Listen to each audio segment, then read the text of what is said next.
You are listening to a special edition podcast. In this episode, Dinosaur George will be answering questions submitted by the listeners. If you would like to submit a question, call us at 210-888-9077 or go to the Ask Dinosaur George page at dinosaurgeorge.com. And now, here's Dinosaur George. Hey there, everybody. Welcome to the Dinosaur George podcast. I am Dinosaur George. Happy New Year to everybody. This is the first podcast of 2017, and I am thrilled that you are along for the ride. I hope you all had a great holiday season, and I hope your new year is healthy and prosperous and good for everyone and everyone in your family. Quick announcement. Remember, I've been telling you that I was going to do a live video feed on my Facebook page where you would be able to write in, post your questions during that feed, and I would answer them and turn that into a podcast. Well, I found the date that we're going to do it. It is January 16th, 2017. That's a Monday here in the United States. It's Martin Luther King Day. January 16th. The time is 11 a.m. Central Time. We're in Central Time. I'm in San Antonio, Texas. So if you need to look it up to see how that matches with yours, I'm in San Antonio, Texas. So January 16th at 11 a.m. Now, here's the important part to remember. I have two Facebook pages. One of them is the Dinosaur George page. And if you just look up Dinosaur George, you'll find it. But here's the deal. I can't use that page to do this live feed video. And the reason why is when you post your questions to me, I can see them on my cell phone, but I cannot see the video or your questions on my page while it's happening. And the problem with that is when it's on my phone, the printing is very small. And most importantly, your question doesn't stay up for long enough for me to read it. So if you want to participate in this event on January 16th at 11 a.m. Central Time, you need to go to the George Blassing page. My last name is spelled B as in Brachiosaurus, L as in Lambeosaurus, A as in Allosaurus, S as in Suchomimus, I as in Iguanodon, N as in Nanotyrannus, and G as in Giganotosaurus. George Blassing. That's the Facebook page. That's my personal page. Now, when you go there and you ask me to friend you, I can't. And the reason why is on a personal page, they only allow you to have 5,000 friends. Well, I'm already at that max, so I can't bring anybody else in. But if you will simply follow the page, once you become a follower, I give you all the same access that I give a friend. So then you have the ability to post whatever you want. So go to the George Blassing page, follow it, and then you can join in. And basically all you'll do is just submit your question. I will read your question during that live broadcast. I'll read your name and your question. And then once I'm done, I'll convert that into a podcast, and then I'll post it and you'll see it posted everywhere. So again, that is Monday, January 16th at 11 a.m. Central Time. If you're interested in participating, I don't know how many people are going to call in. I might get 2. I might get 2,000. I don't have any idea. So when you submit your question, make your question short and to the point. And keep in mind that those questions continue to roll by. I can see them, but they continue to move down the page as more people ask. And so if you've submitted a question and yours wasn't answered, resubmit it. But at least wait several minutes, 4 or 5 minutes to do it. Don't bombard me with the same question over and over and over. Don't take up all the space on the page by asking, just copying and pasting. Don't do that, because if you do that, I'm intentionally not going to read it, because that's just not fair to everybody else. So I hope that you want to do this. I hope that you're interested in doing it. It should be fun. I realize for those of you in other countries, that time may not be good, but I promise you that if the response is good and if it turns out to be fun, I will do it again, and I will do it at 2 or 3 o'clock in the morning, my time, so that the rest of you have the ability. And I'll try to do it on a weekend and see if more people can participate. All right, this is a special podcast. This is dedicated only to the people that wrote in questions through the Ask Dinosaur George segment. So if you've submitted a question, chances are very good that it will be answered during this podcast. We don't have a creature feature. We don't have any other subjects. I don't have a guest to interview. This is only going to be your questions. So sit back. I'll play a little opening announcement, and then let's get right into it.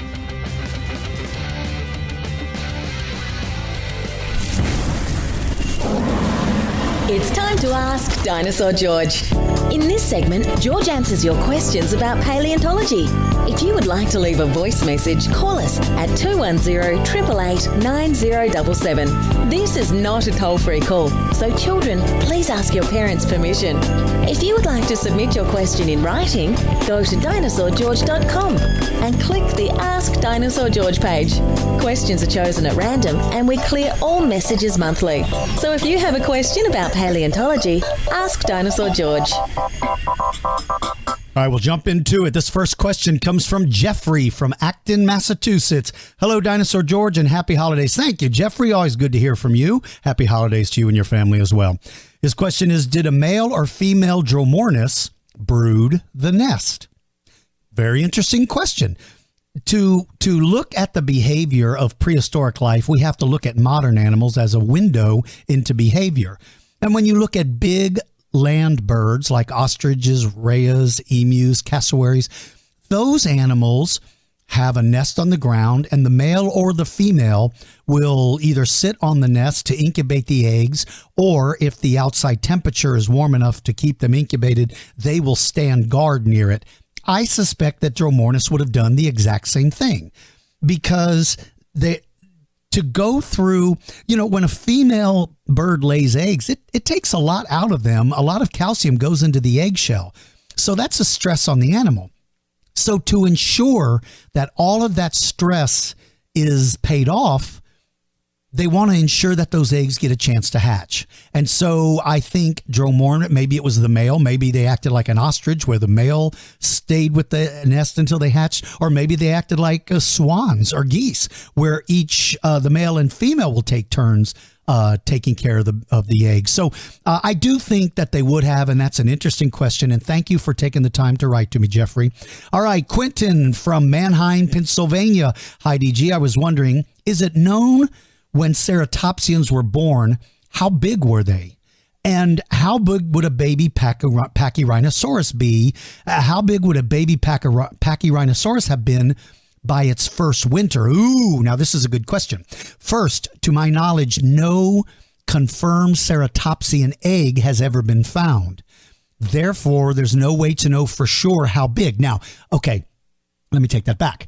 Certainly, Protoceratops, they found Protoceratops hatchlings within the eggs.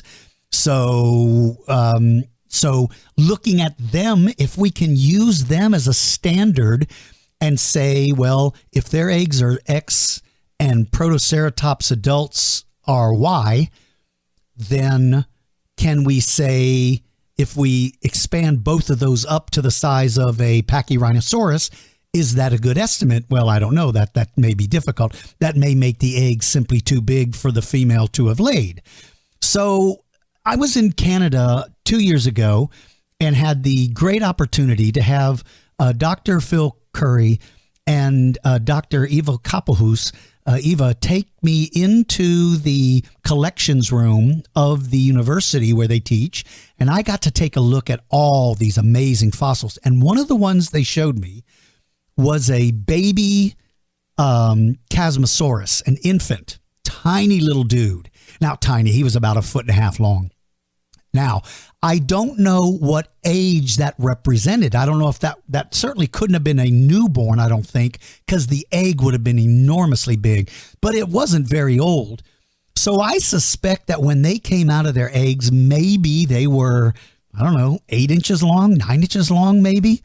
I can't say with any certainty, but I love your question about how big the babies were by the time they experienced their first winter. Animals lay their eggs according to the time of year that gives the babies the best chance of survival. That's why so many animals have babies in the spring, because spring there's more food available. When there's more food available, the babies have a higher probability of surviving. So I suspect that Pachyrhinosaurus would have laid their eggs and timed the birth to that when the first time they had to deal with winter, the babies have had an opportunity to put on enough fat and muscle to be able to withstand the harshness of the winter. So I think they may have literally been born at the first of spring, hatched as quickly as they could, and ate like little monsters, putting on and packing on the pounds and taking in the calories, so that by the time that first winter arrived, they would have been sizable. And sizable, I bet they would have been about the size of, let's say, some of the giant pigs that exist today, some of the big feral hogs, or maybe the size of, let's say, a half-grown cow. So a semi-adult cow would be a good guess for me when it comes to what the size of the babies would have been. Love those questions. Very interesting. And I wish I had better answers. All right. George from Porto Alegre in Rio Grande do Sul, Brazil.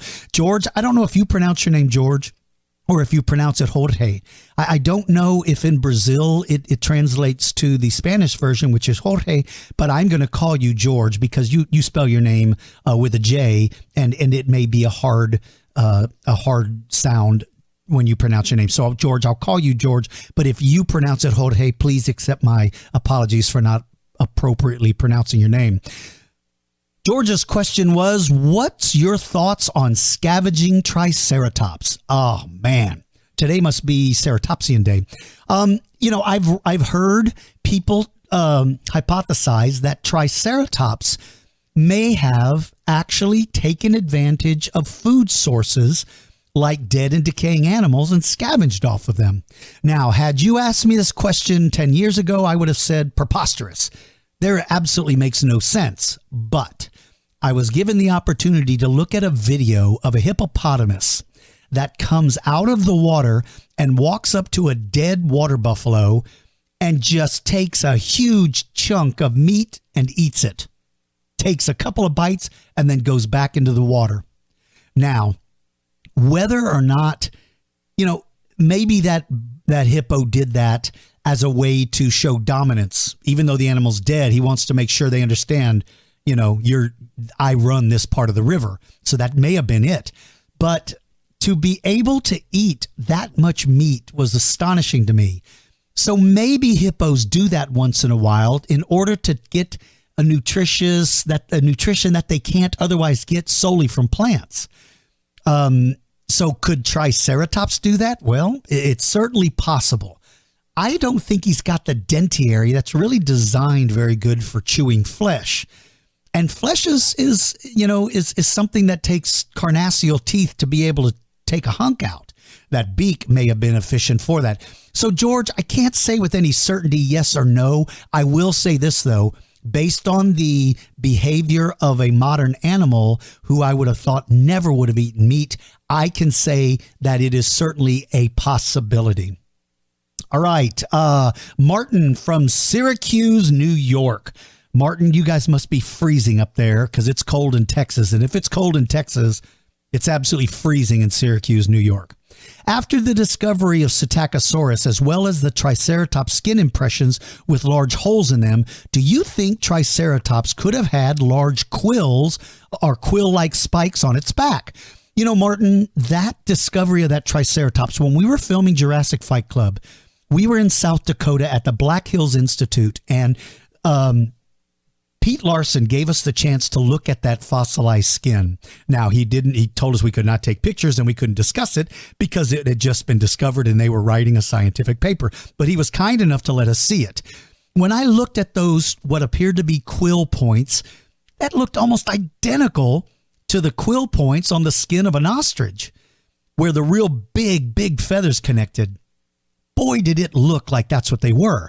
Well, now that they've seen the quills on the tail of Psittacosaurus, and because those two dinosaurs are related, it is certainly a possibility.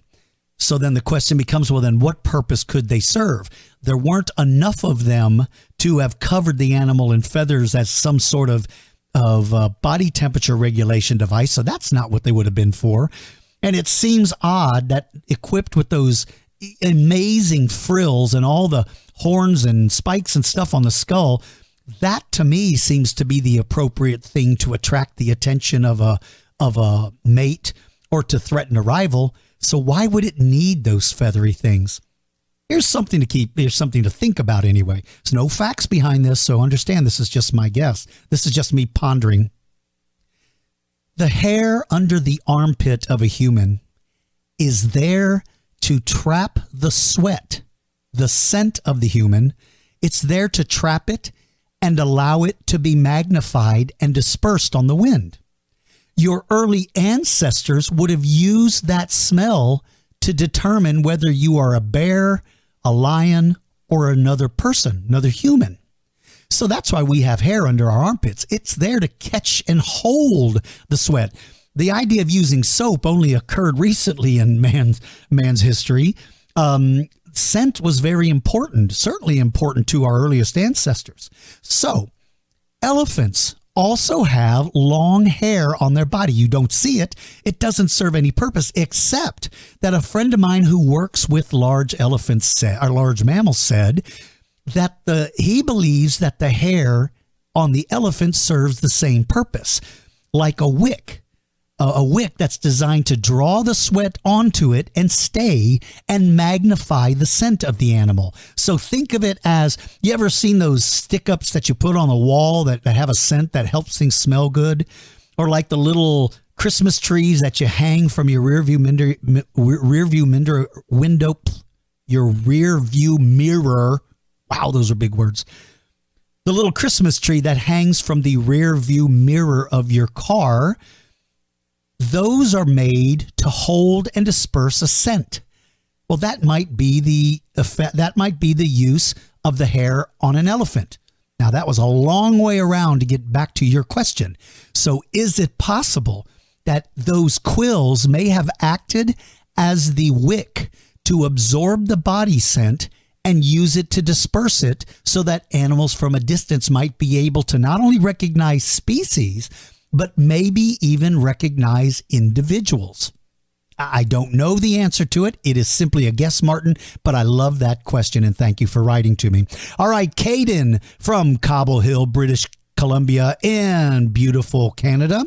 Who would win in a fight between Daspletosaurus and Acrocanthosaurus? Well, I think Daspletosaurus. Now, these animals probably never came in touch with each other, into contact with each other. I believe acros are gone by the time Daspletas show up. I'm almost sure they are. I would have said Acrocanthosaurus has an advantage with longer arms, but then I saw the mounted arms of a Daspletosaurus that Tree-Bold Paleontology worked on. Holy cow, were those arms robust and ginormous. So that kind of blows that out of the water, thinking that would be an advantage. Those arms were huge, man. So I think they would sort of be equally matched. I guess the weight category would go to Daspletosaurus. Speed probably would go to Acrocanthosaurus. I would say the definitive thing that sways me to believe Daspletosaurus would win is the jaw strength and tooth design was more robust than Acro. So Acro seems to have teeth that are better designed for slicing. Daspleto seems to have better jaw design for ripping chunks. So that means that Acro might get in a bunch of bites and slashes, but they will just kind of slow down the Daspleto. But if Daspletosaurus ever gets a mouthful of Acro, he's ripping out a chunk, and that causes excessive blood loss, and that causes shock, and I think that's who would win is Daspletosaurus. All right, let's see. Jordan from San Luis Obispo, California. Hello, Mr. Blasing. I hope your day is going well. Jordan, thank you so much for the kindness and respect, but clearly, you absolutely can call me George or DG or Dinosaur George or whatever you want, but I really and truly respect you for having such courtesy, Jordan. Thank you. Jordan says, I have two questions. Is there any modern relatives to sauropods and ceratopsians? So your first question, no, there's really not. There's nothing alive today that is a direct relative or direct counterpart relative. Now, are there counterparts, meaning did other animals fill the same ecological spot that those two species or those two dinosaur types filled?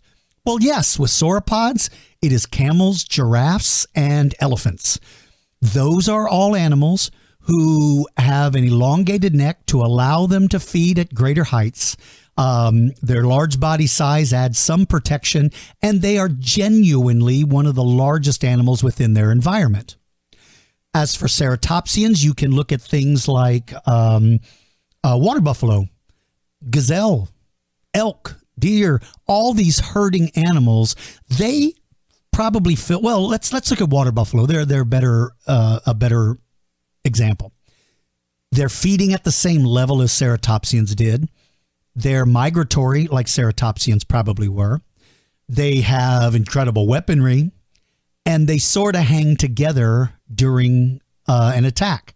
And I think all of those behaviors would have been shared by an animal like a ceratopsian. So I think those are good counterparts, but they are not relatives. Finally, his second question is, what are some facts about, is it Geholopterus? I think that's how it's pronounced. It's that weird little pterosaur. Geholopterus. I believe that's how you pronounce it, Jordan. If I'm wrong, forgive me. That's the little, I think it was about a 2.5 or 3 foot wide little pterosaur that was found with the wing impressions showing he clearly had bat-like wings. And he has a weird assortment of teeth. And that led a couple of people to believe that this animal may have been a vampiriptic pterosaur, a pterosaur that drank blood. That the little vampire teeth may have been used to pierce the skin and then lick the blood. They weren't hollow teeth, and they didn't suck the food through hollow teeth like a vampire in a movie. But instead, they believe that may have been it. Now, I didn't follow up any more on him. I thought he was amazing. But I believe that is no longer the accepted idea. They think he is the typical insect catcher, maybe small fish catcher that other pterosaurs were. But he is an oddity. Here's the other thing that's odd about him. I believe he fits into the family of rhamphorhynchoids. And he's different from all of them because he doesn't have the long tail. That's what kind of sets him apart. The funky teeth, and some of his teeth are recurved pretty dramatically. If you don't know about him, his name is spelled Jeholopterus.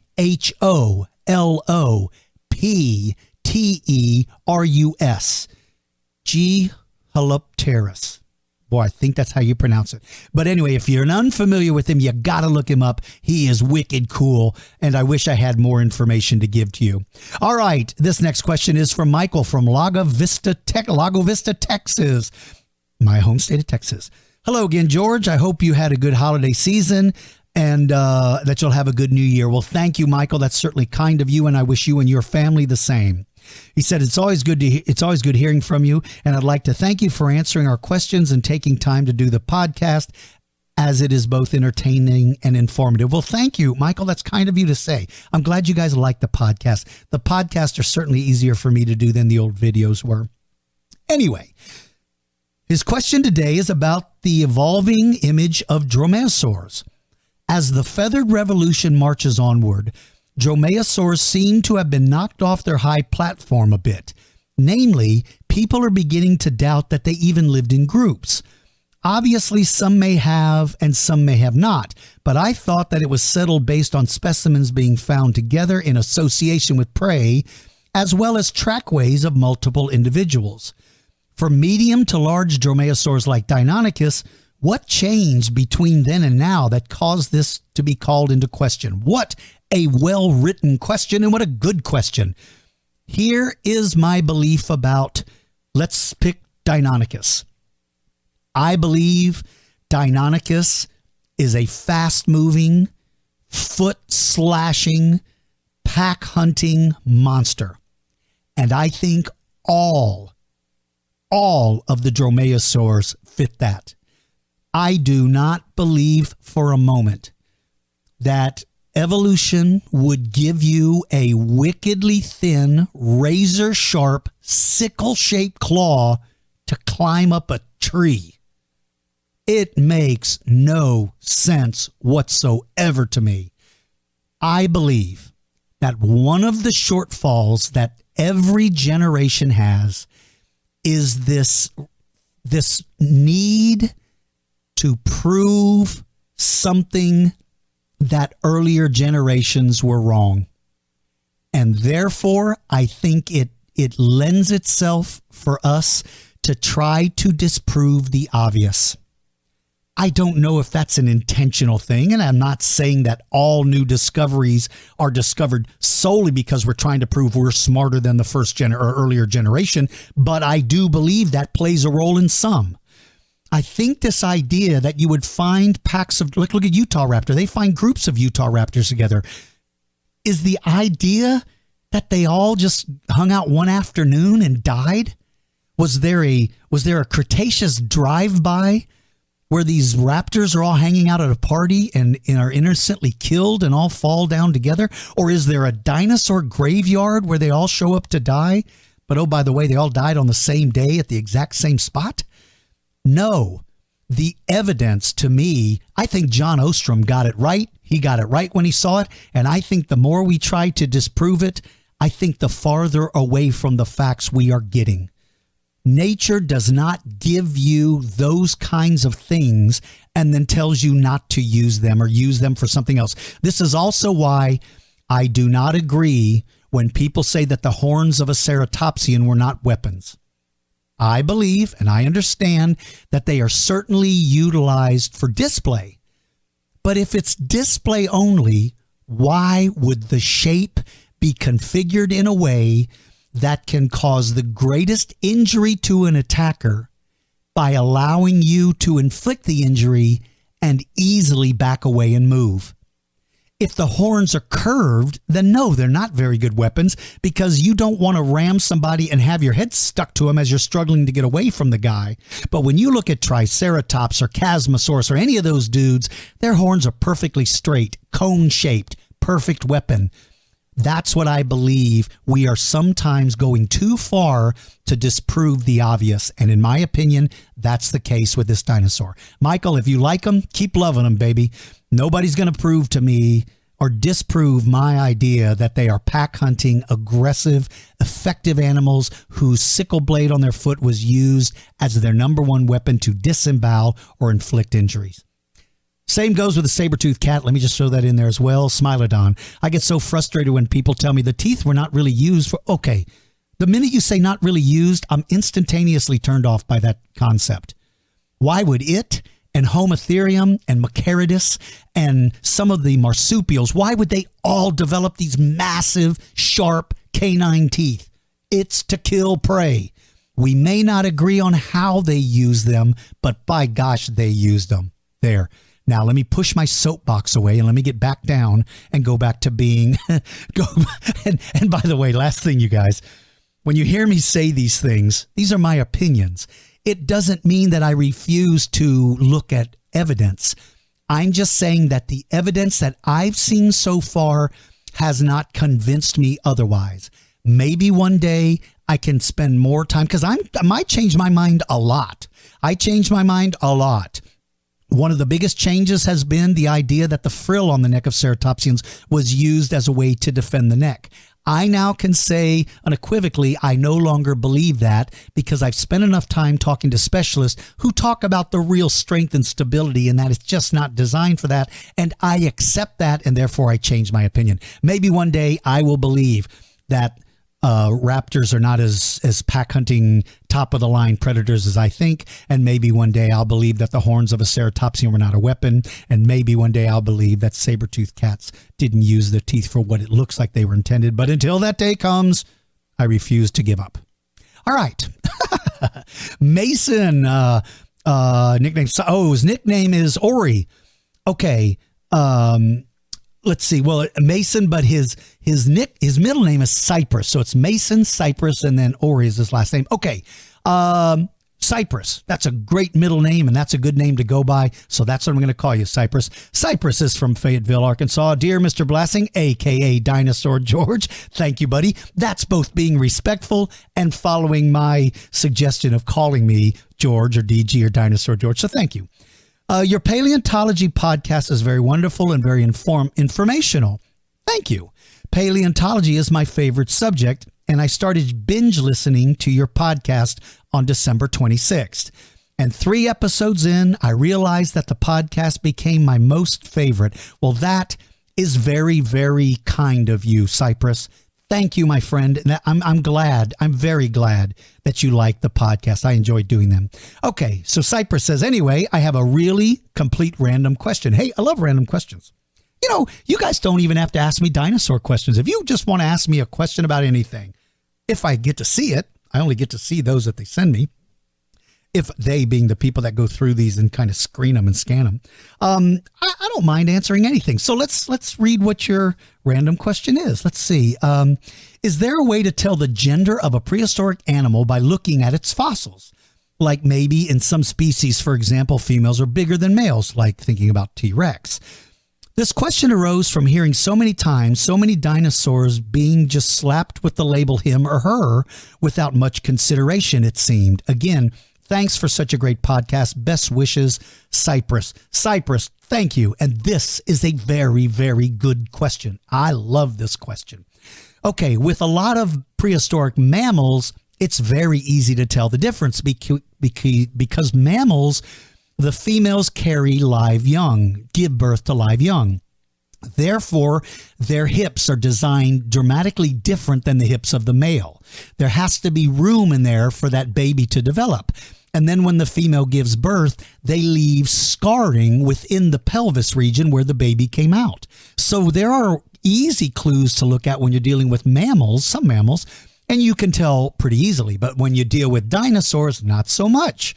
There's one definitive way to tell, and that is if you can extract from the fossilized bone, if you can extract and find something called medullary bone, then that is absolutely a female trait. And what that bone is when a female is beginning to develop eggs, she puts on an extra layer of sort of think of it as heavy duty calcium layer that kind of adds stability and allows for the egg to draw from the female's body without debilitating the female, without taking away all the strength of the bone, in other words.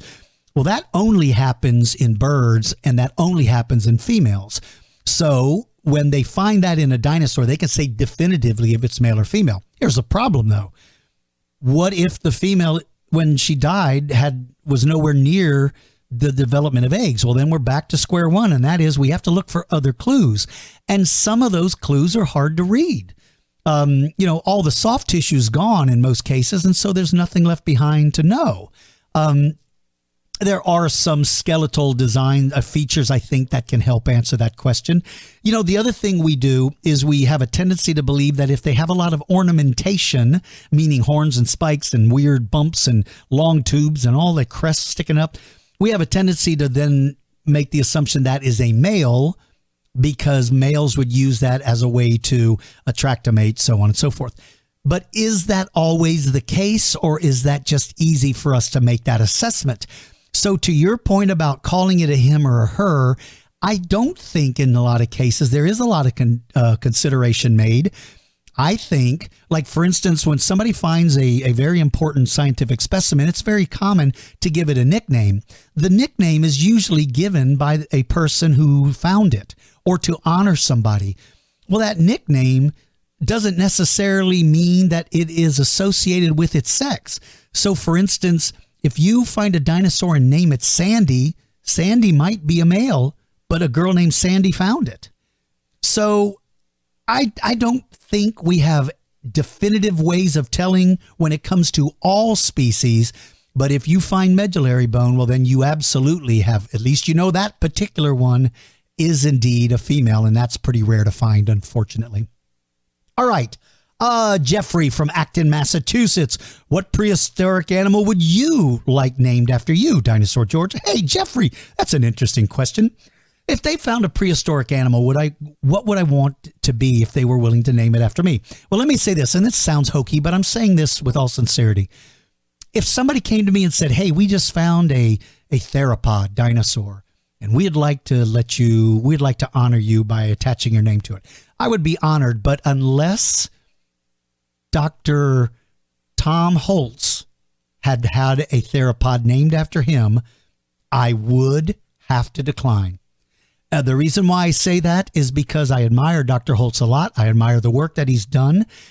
He does a lot for paleontology, and for somebody that knows so much about theropods, and he's the go-to guy with almost every media outlet.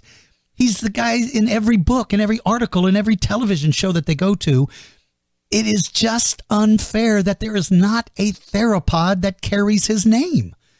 So if somebody came to me and said, we found a theropod, I would have to say, then by gosh, name it after Dr. Tom Holtz, because he's certainly more worthy of that honor than me. Now, if it wasn't a theropod, then I'd love for it to be an ankylosaur.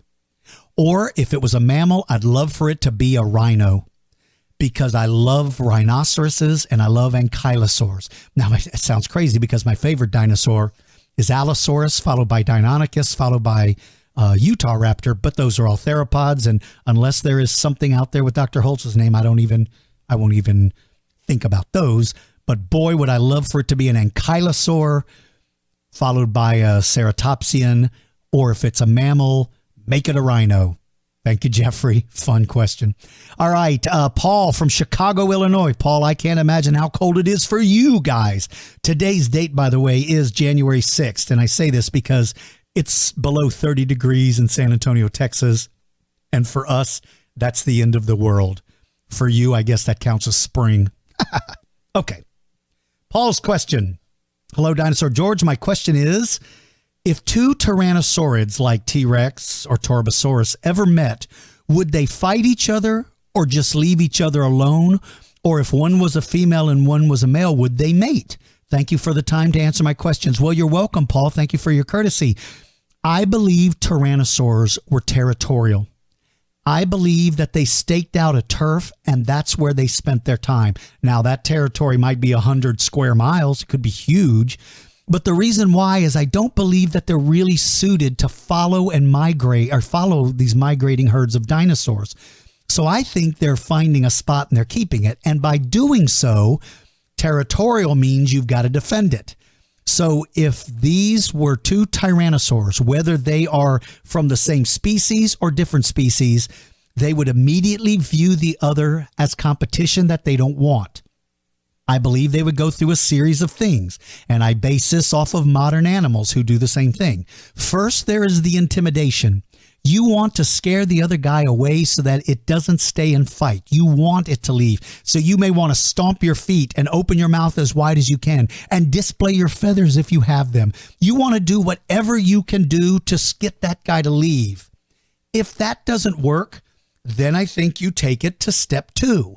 And step 2 could be the actual ramming and pushing and shoving match, where they push and shove to see who is the strongest. I don't believe they would immediately go, even though Hollywood loves to depict it, I do not believe they would immediately go and begin attacking each other, because if you are a bombastically fool, crazy animal who rushes in to fight, your chances of survival are limited. And because you're like that, you're never going to have kids. And because you're never going to have, and I say kids as offspring, you're never going to have offspring. And that means that is not going to be perpetuated. And you're going to learn over time, the animal that runs in mouth agape, just attacking for the sake of attacking, never lives very long. And therefore, those don't last. But those that follow the rules to ensure that combat is the last step, then I think those are successful. So I think they're going to do a dance, stomp their feet, then do the pushing, shoving matches. But if that doesn't work, then yes, there is absolute evidence that tyrannosaurs will try to kill and eat each other. They find bite marks, scratch marks, holes in the skull, broken off teeth. These guys are trying to kill each other. And I think that would occur. Now, to your point about male and female, when it's the mating season, and you've got a big female that owns her own turf, and you're the little shrimpy male who's strutting around trying to find a girlfriend. When they meet, I think the same rules apply. But I think that the male would do something to demonstrate that he is not a threat. So his dance steps are not meant to intimidate. They are meant to show submission, which means maybe he's putting his head down. You ever seen when two dogs meet and one is submissive, it rolls over on its back? The reason why it rolls over on its back is it is exposing itself and saying, look, you could rip my guts out, but I'm showing you that I'm not armed and I'm not going to do anything. So I think male tyrannosaurs would have had to do the same thing. And maybe that submission is to lower their head down to the ground and just stand perfectly still. Stick your neck out there so she could come rip your head off if she wants. But you're showing, look, I'm not going to do anything. And then I think the courtship dance might begin. So that's my answer, Paul. That's a very interesting question, and I liked answering it, and I hope you enjoyed my answer. All right, Alex from Toronto, Ontario, Canada, beautiful Canada. In Dinosaur Revolution, they showed tail feathers on Eoraptor.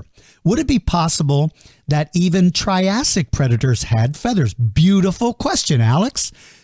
I don't know if any evidence exists that Triassic dinosaurs had feathers, but when you look at how well developed the feathers of the Jurassic dinosaurs were, it lends itself to believe that there were feathers much earlier in the evolutionary path. So I believe that feathers may have been there by the Triassic. I think it's possible. And so that's a brilliant question. So do we need to now go back and feather Herrerasaurus and Eoraptor? Do we need to give them feathers?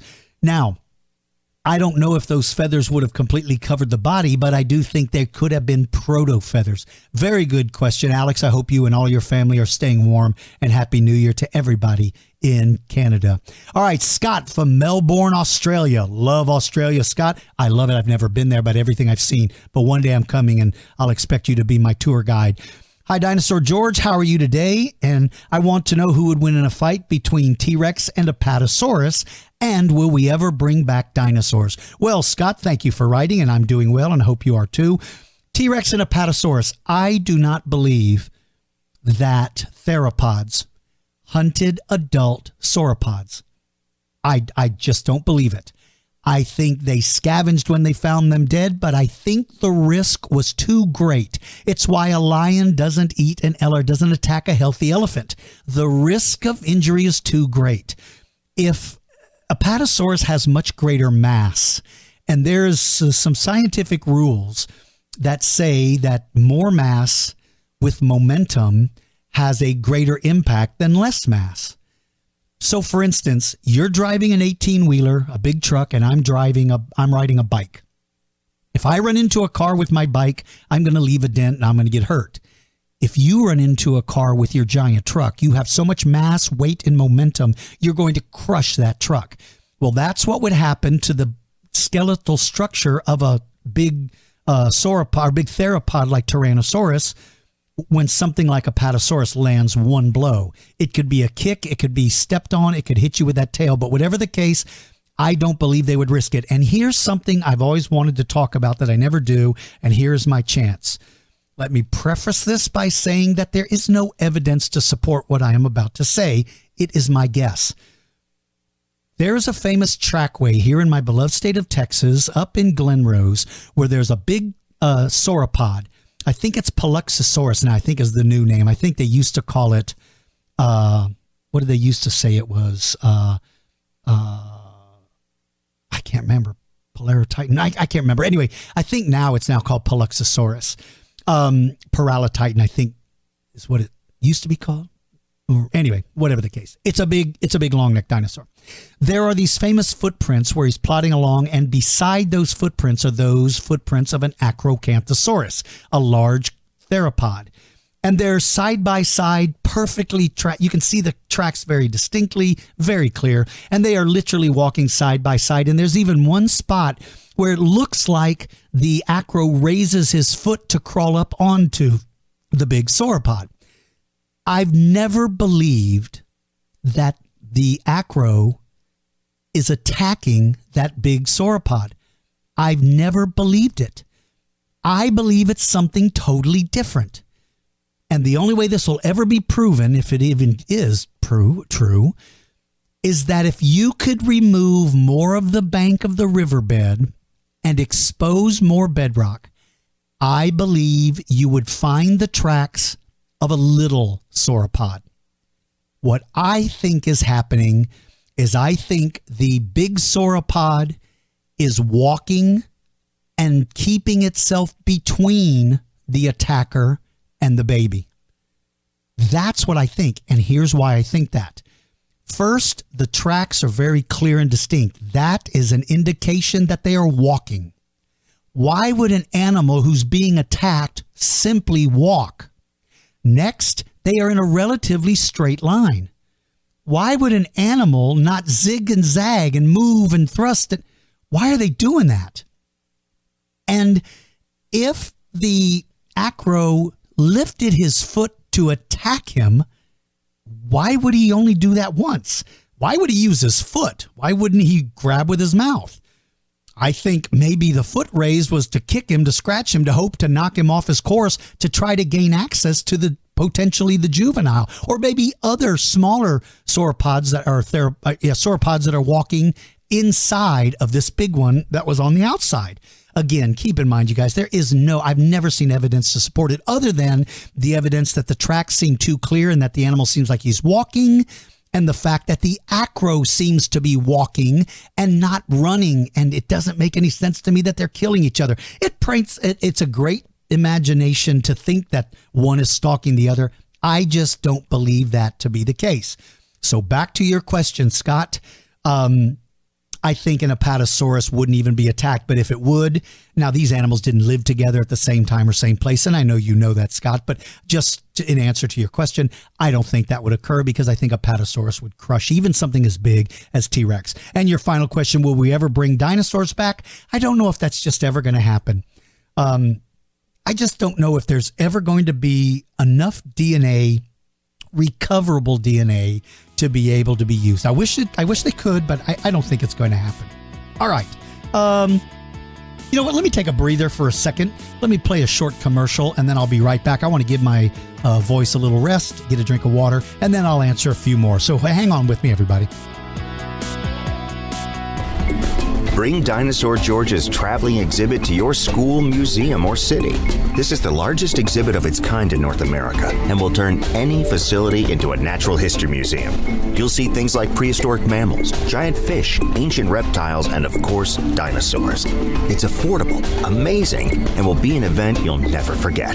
See complete details at dinosaurgeorge.com or call us toll-free, 888-487-7478. Bring Dinosaur George's Traveling Museum to your community today.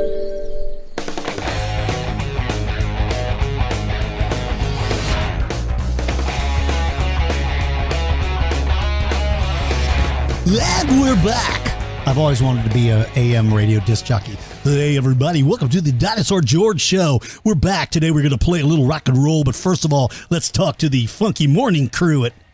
Okay, sorry, everybody. I should have never done that because I even got sick of hearing that.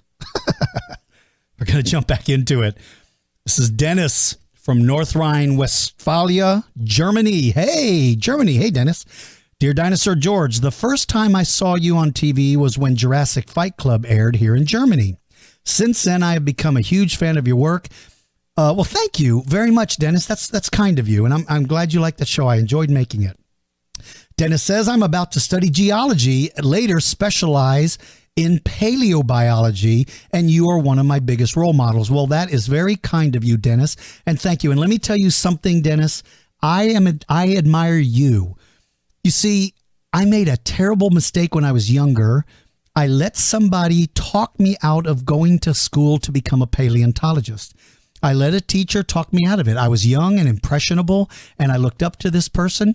And when the teacher told me that paleontology was not a real job and wasn't something I should look at, I made the horrible mistake of following that. And I went straight into the work world, and my career took off. I had a great career in the job I used to do, and I started making more money than I ever dreamed I'd make, and everything was going great, but my love stayed with paleontology.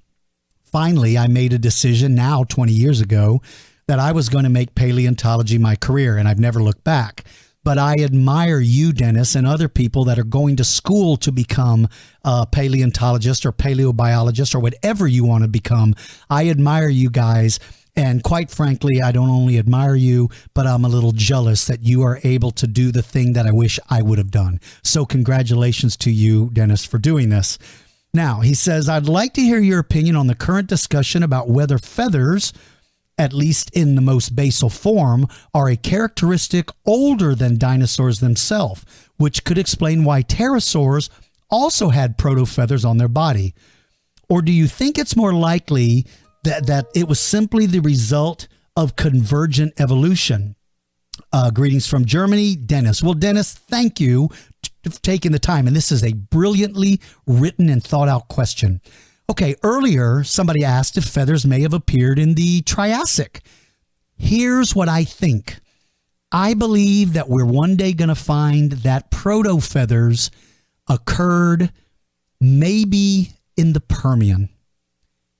Now, I think they would have been very simplistic in their design, and the purpose that I think they would have served would be temperature body regulation. And I know that sounds crazy because the Permian is known as being very hot. But the fur on animals, like for instance, camels have a large amount of hair. And you'd think, well, why? They live in the desert. Well, it's because that hair can act as an insulator. And I think the mammals are covered in that furry hair. I believe that some of the archosaurs had it. And so by the time we get to the pterosaurs, you're right. They have those furry bodies because they inherited that trait from their earlier ancestors. I think that we will one day discover that feathers or proto-feathers or some modest feather-like appendage is going to go back to the Permian. It's just that the Permian is so far back in time that almost everything is deteriorated and you just don't see any evidence of that on skeletons, at least none that I'm aware of. So, and then for all you young people, Dennis's other question was, do you think it's likely the result of convergent evolution? If you're not familiar with what convergent evolution is, basically it's this.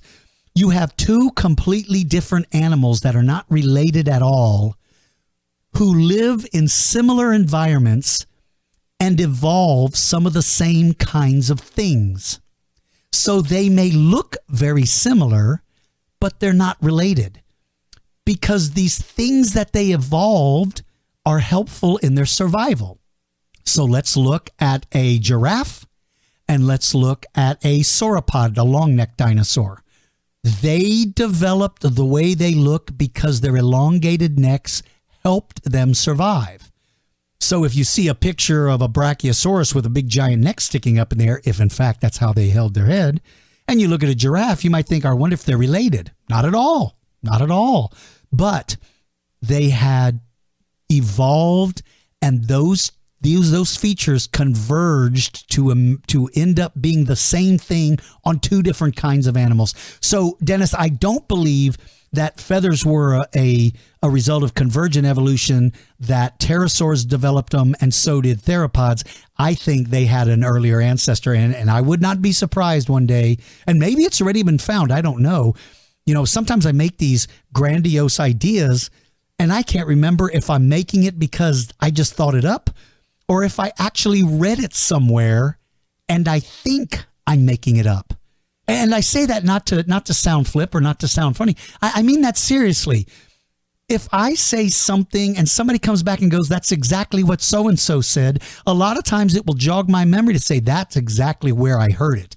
I didn't think I heard it somewhere else. And unfortunately, I wasn't able to give credit to the person who said it or discovered it or studied it. So that's not my intent when I make these broad claims. So if somebody writes on my blog page and says, hey, they found proto-feathers, then chances are I may have read it or heard it in passing, and maybe that's where this brilliant idea came from. So, Dennis, it is such a pleasure. Good luck to you with your future, and I look forward one day to hearing from Dr. Dennis from Germany. All right, let's jump into Natalie from San Jose, California. Beautiful San Jose. Natalie, how are you? She says, hello, I am Natalie from San Jose. Well, first of all, Natalie, I love your name. A very good family friend is named Natalie, but I call her Nat. That's sort of an affection of saying, I like you. You're not just a stranger. So, Natalie, I'm going to call you Nat from now on. Now, if that name offends you, write me again and say, hey, buddy, put the Ali back in. I don't like Nat. So for now, you're going to be Natalie. And if I've offended you, truly, Natalie, it's not intentional. I'm not being mean. I just like the name Natalie, and I think calling you Nat makes us closer friends than just people that write. So what do you think of that, Nat? All right. Nat says, I am wondering, what do you think of the upcoming scientifically accurate video games such as The Isle and Saurian? Thanks so much. Well, you know what, Natalie, I have to admit, I'm an older guy and I'm not very good with video games. And since I'm not very good with them, I don't play them, and therefore I am not familiar with them. But I will say this. A lot of the young people that come to my talks or visit my traveling museum when it's in their community, a lot of them talk about video games. And when they do, they recognize some of the creatures in my exhibit because of their video game. And they can speak intelligently about the animal, which tells me that what they are seeing in their video games is scientifically accurate. Thank the Lord for that. Good. I'm glad to hear it. You see, a long time ago, people would come up and say, that's Dilophosaurus. He has a frill around his neck. He spits poison in your face. Well, that's because the information they got was completely wrong. They got it from Jurassic Park. But now I don't hear that so much. When they say, hey, that's in my video game, they can tell you facts about it. So I am thrilled beyond thrilled to hear that there are scientifically accurate video games being made. And I hope, Natalie, that you are a gamer and that you are an expert at it. And then one day, if you really don't like me calling you Nat, you can challenge me to a duel online, and your dinosaur can kill me. And from then on, I will never call you Nat. I will always call you Natalie. All right. Let me see. Tom from Indian Rocks Beach, Florida. Dear Dinosaur George, how are you? I'm fine, Tom. I hope you're doing well as well. He says, I have two questions for you about dinosaurs. My favorite feathered dinosaur is a Dromaeosaurus and T-Rex. Which dinosaur is smarter, Dromaeosaurus or T-Rex? All right, let me get to that one first. The brain to body size of a dinosaur is what helps us understand intellect. What that means is fancy words for, if I'm little, but I have a giant brain, I'm probably smarter than you, even if you're bigger than me.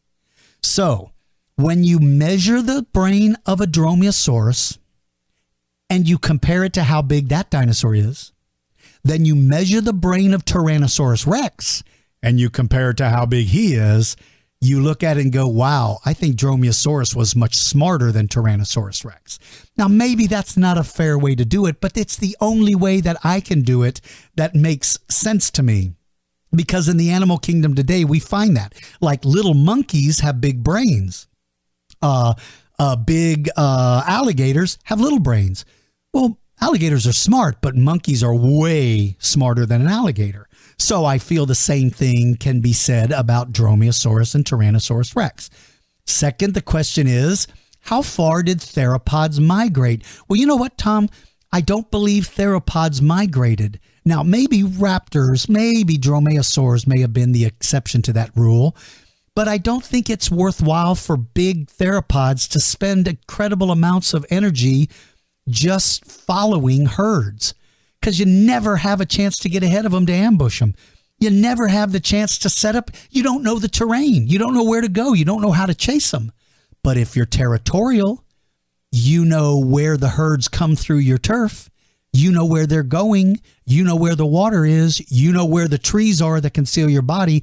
It seems to me like it makes more sense that they are going to be staying put and allowing the migrating herds of dinosaurs to continuously come through their area. Think about the crocodiles in Africa that do that wait every year for those herds and then just take full advantage when they arrive.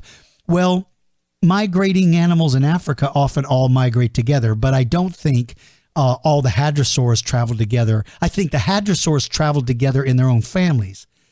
You see, all the dinosaurs, like all the ceratopsians, all the hadrosaurs, I don't think they traveled together because they're both eating the same food source. They would literally wipe out everything and starve. I think their migrations were different times, and I think they're traveling in and out of the big theropods areas. That's just my guess. And then he says, I'd like to be a paleontologist. And what is your favorite dinosaur? Thank you, your friend Tom. Well, Tom, thank you. I hope you do become a paleontologist. And my favorite dinosaur of all is Allosaurus. It is truly my favorite. All right, Jacob from Philadelphia, Mississippi. Dear Mr. Blassing, thank you for answering my letter on my theory on why Spinosaurus had a sail, and your Nosutoceratops podcast really made my day that day. Well, thank you, Jacob, for taking the time to write to me, and I'm glad that I was able to answer your question. He said, I brought you a new theory. Do you think polar dinosaurs had feathers, not just small, but big ones? Thank you for your time and have a great day. Aloha. That's kind of nice. P.S. Here's a little jokey question so you can smile. Did Allosaurus use Stegosaurus spinal plates for dinner plates? Yes, it did. Yes, it did. As a matter of fact, also they discovered that the spikes from the tail of Allosaurus were actually the first chopsticks. Oh, that's been proven. That's proven. Look it up. Read a book, people. You're never going to know as much as me if you don't read as much as I do. You don't believe me? Google it. Allosaurus used chopsticks. Yeah, and it'll come up. All right. To your question, did polar dinosaurs have feathers? Hey, I think they could have. Certainly, if you're a polar dinosaur, you're going to want that feather coating if you don't migrate out during the winter. See, they may have migrated. Well, no, but those that are in Australia don't have a choice, man. They're stuck. So I think that's a possibility. I think they certainly may have had feathers as a way to regulate their body temperature. All right, let me do a couple of more of these things. Let's see. Jerry from Texas. Let's see. Thank you for coming to Schaefer. Hey, I enjoyed it very much, Jerry. I love coming to Schaefer Elementary. I wish I had more time to have stayed and talked to you guys, but I enjoyed it immensely. It was a lot of fun. Okay, let's see. I'm just going through these. Let's see. Jeffrey from Acton, Massachusetts. Again, hello, Dinosaur George. How are you? Why did Parasaurolophus become extinct? He says, I'm guessing Edmontosaurus drove it into extinction, or Gorgosaurus may have advanced to the point where it had advantage over Parasaurolophus. I'm not sure, 100% sure. Well, you know, Jeffrey, I don't know either. Parasaurolophus, pretty successful dinosaur, and as far as I know, didn't he make it all the way up to the end of the Cretaceous? Didn't he get wiped out? Didn't Parasaurolophus make it? I think he did. I thought he did. Or it may be that they've just not found yeah, you know what, Jeffrey? I am almost certain it made it to the late Cretaceous. So I believe that the reason why it became extinct was not being outcompeted by other dinosaurs or preyed upon by theropods. I think, Jeffrey, that it simply died out like all of them died out at the end of the Cretaceous. All right, let's see.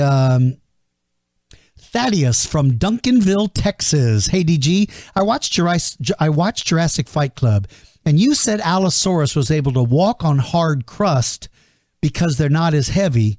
Can T-Rex do the same thing? Okay, what I meant by that is that there are areas where during a drought, for instance, soft mud can be found beneath the layer of hard mud on the top. And a big sauropod, its foot may have gone through that upper crust. But because Allosaurus's toes are spread, that allows that dinosaur's weight to be more evenly distributed. It's like when you wear snowshoes you can walk across the top of the snow, or at least your foot doesn't go all the way down because of the wide area.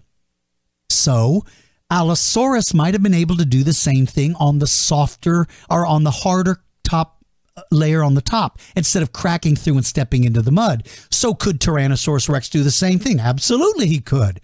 Because his weight is distributed on those feet, it allows him to walk even through mud without going incredibly deep. That's my best guess, but that's a good question. I'm glad you asked it. All right, let's see. I'm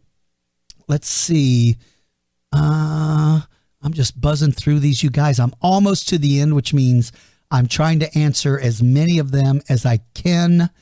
Let me see. Some of these are duplicates. That's why I'm going through these and making these weird noises. I'm trying to remember who I spoke to, who I answered. Let's see. Noah from Shippensburg, Pennsylvania. One of my faves. Hey, George, I was wondering how large could Kronosaurus get? Well, Kronosaurus's only limitations are not size. It's the ability to move at a speed fast enough to catch his prey. When you live in the water and the water supports your mass, you can become basically as big as you want. But what limits you to how big you are is how fast you can move to be able to survive. If you get to be too big, you simply are not fast enough to catch anything. So Kronosaurus may have eclipsed the longest length. I don't know, what is Kronosaurus's size now? Is it thought to be 40 feet or so? I don't know for certain, Noah, but whatever it is, I'm suspecting that's probably as big as it gets because it couldn't move quickly enough if it grew to much more mass. And then he also says, I wonder if theropods killed their prey like great white sharks, meaning bite and then move back and let the prey bleed to death? Absolutely yes. I believe that, I call it the slash and dash. You rush in, you either inflict a nasty wound if you've got a killing claw, or you use your teeth to rip out a chunk, and then you get away and you let your prey slowly die because that ensures your well-being. You do not want to go into hand-to-hand combat because your chances of getting hurt are great. Stab and go, slash and dash. That's what I think theropods practiced. I believe that's what they did. All right, let me go through here one more time. Let's see. I answered that one. I answered him. Let's see. Let's see here. Let's see. Let's try this one. Toby from Wiltshire, UK. Hi, DG. I'm a big fan of your show, and I have one question. Thank you, Toby. This question is, if you were to put a large amount of large Jurassic theropods like Torvosaurus or Saurophaganax into the late Cretaceous, could they take over the top niche as top predator? Wow, what an interesting question. Unfortunately, Toby, I don't think they could because they do not have the advancements of the big tyrannosaurs. Think about this, Toby. If I went back to the 1900s, say 1920, well, let's even go 1940. If I took the fastest race car of that time and I brought it to the year 2017 and put it up against the advanced vehicles we've created today, it wouldn't stand a chance. That's kind of the way I think Torvosaurus and Saurophaganax would be. Yes, they would be big. Yes, they would be effective, but I don't think they would ever be able to compete for top predator. I believe they would just simply be wiped out. But I love those kind of questions, and they're a lot of fun. All right, you guys, seriously, there's only 5 left, and I just want to make sure that I answered every single one of these that I can, down to the last 3.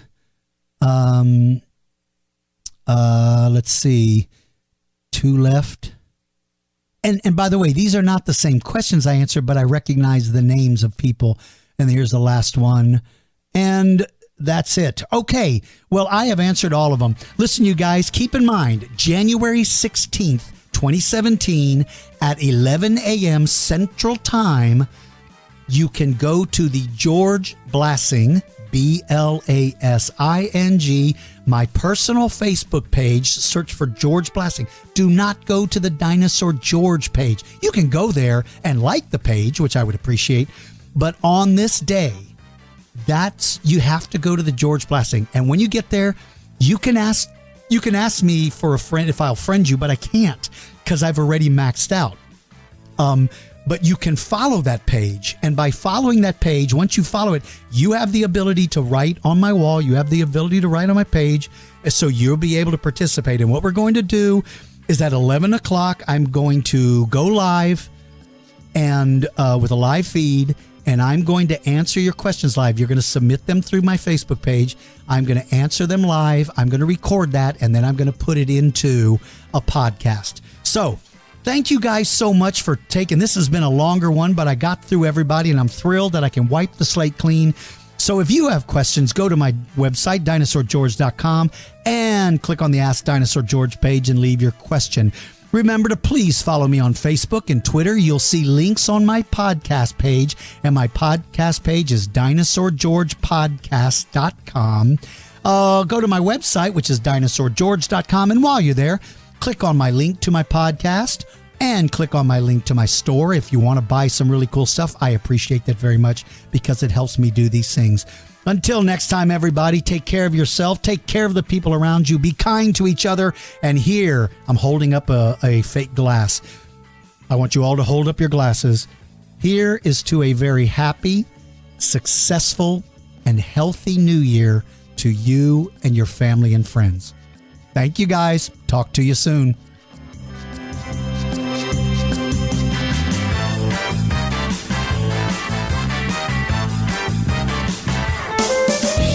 Thank you for listening to the Dinosaur George Show. Please follow us on our social media links and join our mailing list.